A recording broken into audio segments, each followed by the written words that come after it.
translation, you'll hear 70 or 72. And I may refer to both in my sermon today.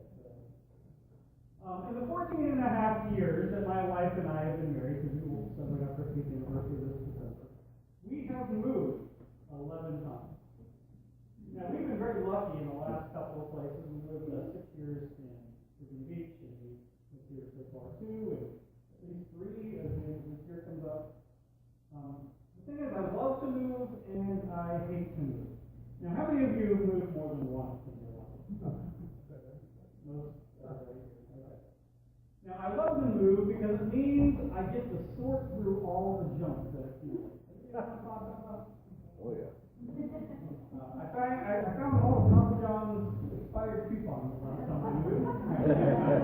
First time I realized there is no Papa John's here. What is it called? Smell like Royal Winchester? Yeah, it's crazy. I keep on throwing away piles of papers that my kids bring home from school, and you know what I'm talking about? It's like bags. And moving helps you find the things that you've lost. Anybody know what I'm talking about?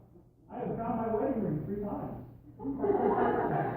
I used to take it off. I don't take it off anymore because I've lost 2 rings. No, I lost 1 ring and the second ring got destroyed. So I'm not good with wedding rings. I love to move because it means that I can tie up loose ends that come in rattles when you live in a place you belong. But I also hate to move. And Brad, I know you're feeling this right now. I hate to move because it takes forever to wait for customer service to get things hooked up. Right? Anybody wait for the cable guy or Centel or those other things that take forever. I hate having to wash the floors and vacuum as much as you do when you're moving in and moving out of a place. It always seems to me that, and I grew up with a military brat, which means that we always had to have our house cleaner than when we moved into it. You know what I'm talking about? Because they got serious with it in the military. They would garnish your pay if the house wasn't clean. I don't really do that for the Methodist, but we try to leave our house cleaner than we left it.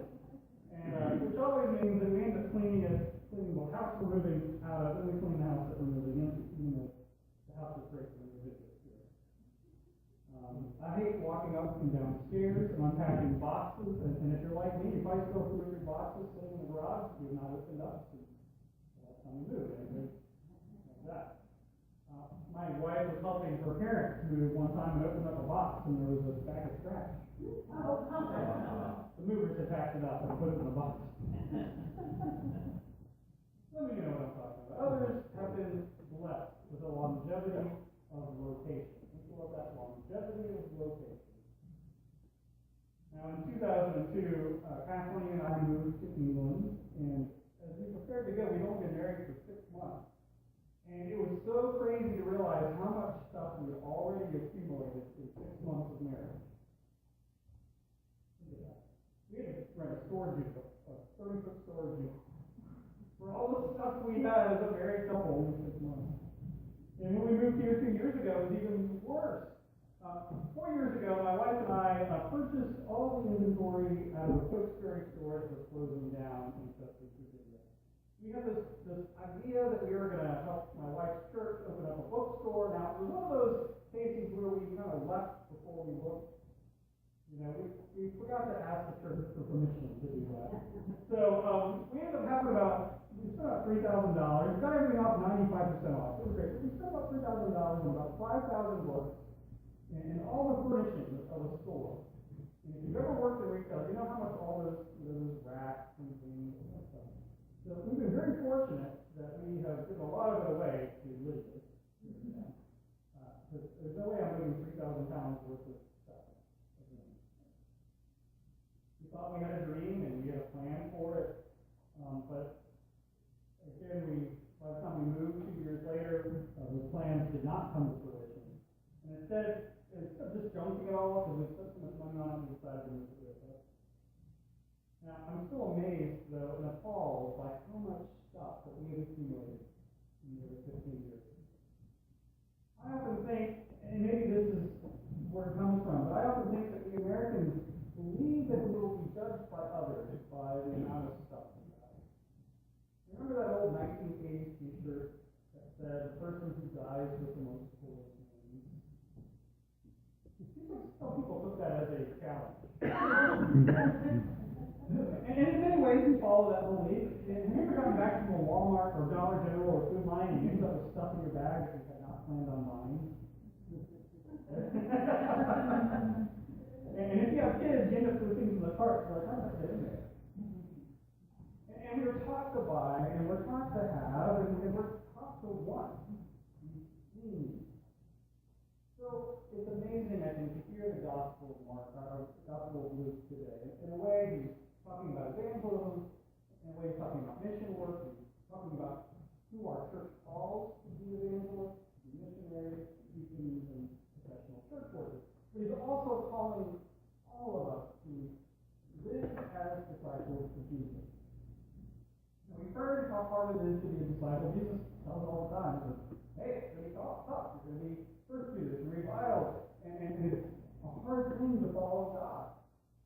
But this week we hear about these 70 people, or 72 people, depending on translation, who have accepted the call of God to be evangelists, to tell the story of God to people in different lands.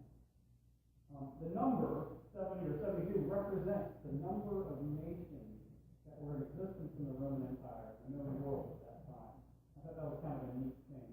Those 72 are about all the nations of the world. Luke is making the point that the joyous message of the kingdom of God was going to be sent throughout the whole world.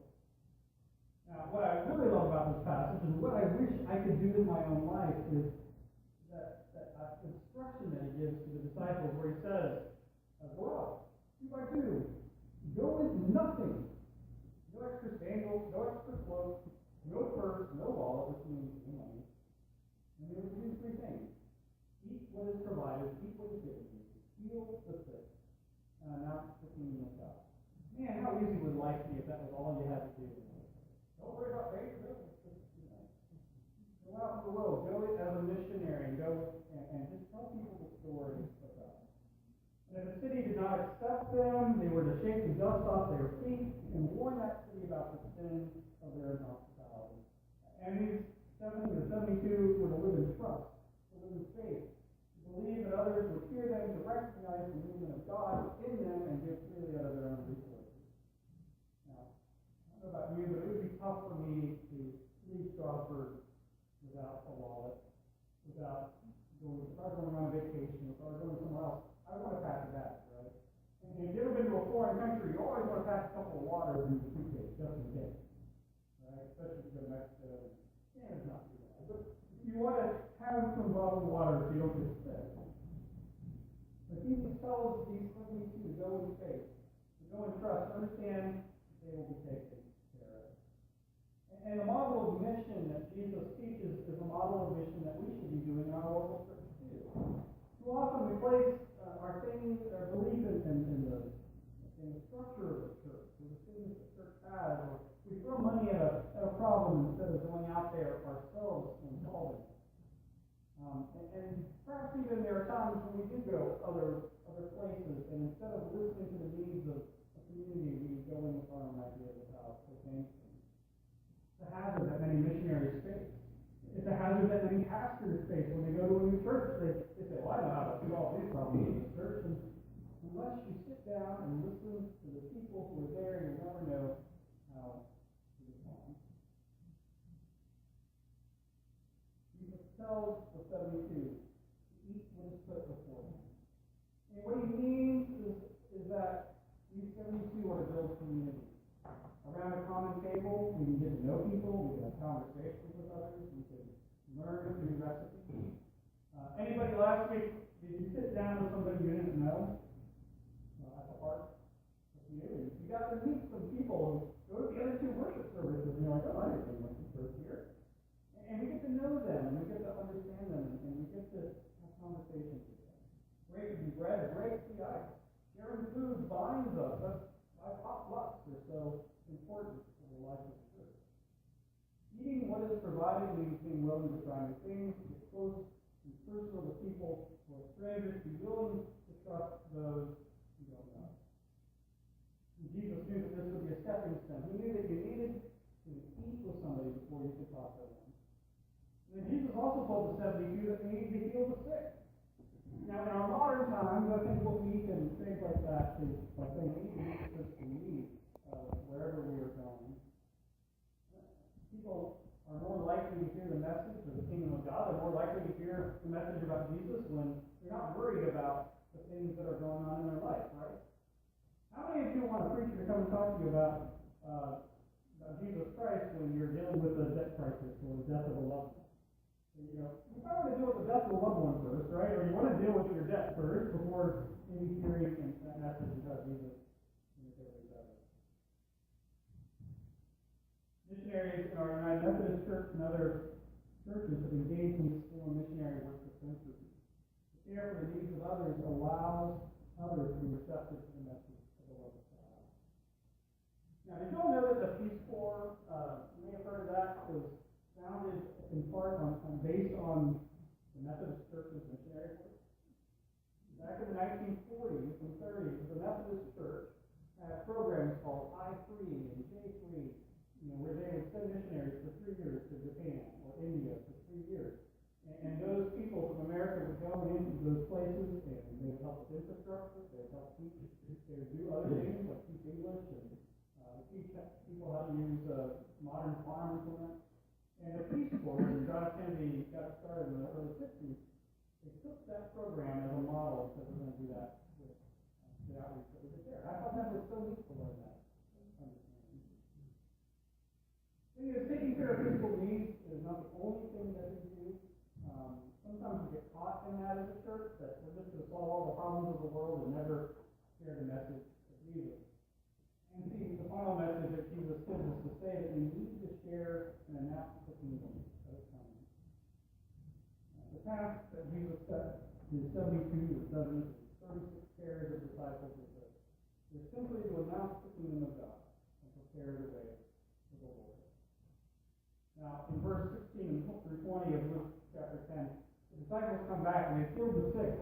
They cast out demons. They have met new people. And Jesus reminds them not to be full of pride over this. He says, work with humility. Or other wonderful things happen to us, if we are very successful in all that we do, it's for God's sake and not for our own. Now, I think it's really easy as Americans to fall into the trap of loving stuff, of measuring our life in the terms of all that we have, the clothes we wear, the cars we drive, the houses we live in. I think it's easy for us to be trapped by that stuff too, because I think it's easier to deal with stuff than it is to deal with people. Is that true? Think about it. Sometimes it's a whole lot easier to deal with whatever stressor happened by going and buying some food or want to watch a movie and escaping for a little while. What I think we hear in the gospel today is that, hey, there is a job that we have to do, and that's to meet other people, and to trust other people, and to take risks, and to go out into this world and help the kingdom of God. Now, the church, we are to go into our community, we are to break bread with our neighbors, to ease their physical conditions, and attend to their spiritual needs. We are community builders. We are healers of broken lives. And we are bringers of the good news of the love of God. Amen. Our